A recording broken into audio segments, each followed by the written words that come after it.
Hinaluan ko siya ng itlog. Manok to, actually manok. Wings. Hinaluan ko siya ng itlog. Tapos, ito, red bell pepper. Tapos, maraming mushroom.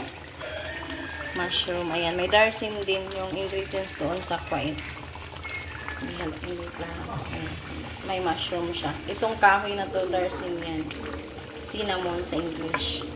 Tapos may talong siya. Ayan, may talong siya guys. Para healthy. Kasi yung mga anak ko hindi kumakain masyado ng gulay. Kaya binalance diet ko siya dito sa isang luto. Pinasarap.